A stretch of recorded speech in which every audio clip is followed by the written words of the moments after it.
अस्सलाम वालेकुम जी, मेरा नाम डॉक्टर शाहिदा परवीन है। मैं एक मेडिकल स्पेशलिस्ट और कंसल्टेंट रूमेटोलॉजिस्ट हूँ। मैं फौजी फाउंडेशन हॉस्पिटल रावलपिंडी के शोबा रूमेटोलॉजी में असिस्टेंट प्रोफेसर के तौर पर काम कर रही हूँ। आज इस वीडियो के तवस्सुत से मैं आप तक जिस बीमारी के बारे में मालूमात पहुँचाना चाहूँगी उसको एंकालोजिंग स्पॉन्डिलाइटिस कहते हैं या ASP कहा जाता है। AS की बीमारी बुनियादी तौर पर कमर की सोजिश की बीमारी है।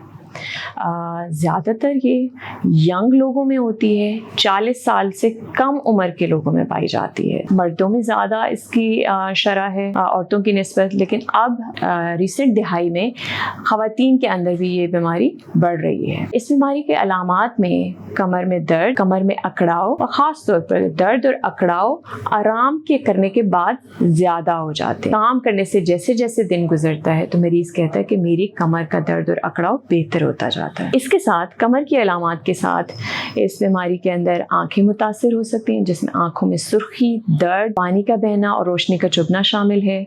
इसके अलावा इस बीमारी के अंदर दूसरे जोड़ भी मुतासिर हो सकते हैं जिस्म के, जिसमें घुटने का जोड़ है या कूल्हे का जोड़ है या दूसरे कोहनी और कंधे के जोड़ शामिल है। इसके अलावा मरीज बाज़ औक़ात अक्सर हमारे पास आते हैं कि एड़ी के नीचे या एड़ी के पीछे दर्द हो रहा है, जो कि सुबह में ज़्यादा होता है और अकड़ाव होता है साथ में। अगर आपके खानदान में या आपके दोस्तों में या आपके रिश्तेदारों में कोई नौजवान है जिसको 40 साल की उम्र से कम में ऐसा दर्द हो रहा है और वो दर्द 3 महीने से ज़्यादा अरसे का है, तो ऐसे शख्स को ज़रूर रूमेटोलॉजिस्ट से रुजू करना चाहिए, क्योंकि ये एंकालोजिंग स्पॉन्डिलाइटिस की अलामात हो सकती हैं। इस बीमारी को अगर जल्दी तशखीस ना किया जाए तो आहिस्ता आहिस्ता कमर टेढ़ी होना शुरू हो जाती है, और कमर टेढ़ी हो जाए तो उसका इलाज सर्जरी के अलावा मुमकिन नहीं है। और बहुत सारी केसेस में ये इतनी एडवांस्ड स्टेज पे पहुंच जाती है कि सर्जरी के साथ भी इसका इलाज मुमकिन नहीं हो सकता। इसका मतलब है इसकी तशखीस बहुत जल्द होना बहुत ज़रूरी है।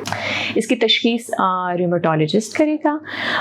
रूमेटोलॉजिस्ट आपकी अलामात को देखेगा, आपका मुआयना करेगा और कुछ टेस्ट कराएगा, जिसमें कमर का एक एक्सरे है, ख़ास किस्म का एक्सरे है, एक्सरे पेल्विस, और इसके अलावा MRI की ज़रूरत पड़ सकती है और ब्लड के कुछ टेस्ट हैं। कुछ अर्सा पहले तक इस बीमारी का कोई हतमी इलाज मौजूद नहीं था और लामुहाला लोगों की कमर टेढ़ी हो जाती थी, लेकिन इस दिहाई के अंदर साइंस ने बहुत ज़्यादा तरक्की की है। काफ़ी सारी नई अद्वियात दरियाफ्त हुई हैं, जिनमें खाने वाली दवाइयाँ भी हैं और जिनमें इंजेक्शंस भी हैं, जिनसे इस बीमारी का मौसर इलाज किया जा सकता है और ज़िंदगी भर की माजूरी से बचा जा सकता है।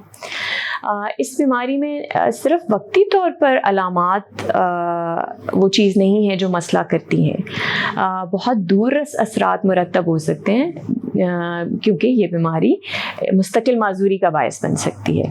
और क्योंकि ये आपके नौजवानी के अरसे में होती है, वो अरसा जहाँ पे लोग अपना करियर इस्टेब्लिश कर रहे होते हैं, अपनी फैमिलीज़ की देखभाल कर रहे होते हैं, अपनी फैमिलीज़ इस्टेब्लिश कर रहे होते हैं, तो इस एज के अंदर अगर आपको ऐसी बीमारी होती है तो आपकी फ्यूचर लाइफ के ऊपर बहुत सारे असरात लेकर आती है। इसलिए इस बीमारी की बहुत जल्द तशखीस और बहुत मौसर इलाज ज़रूरी है।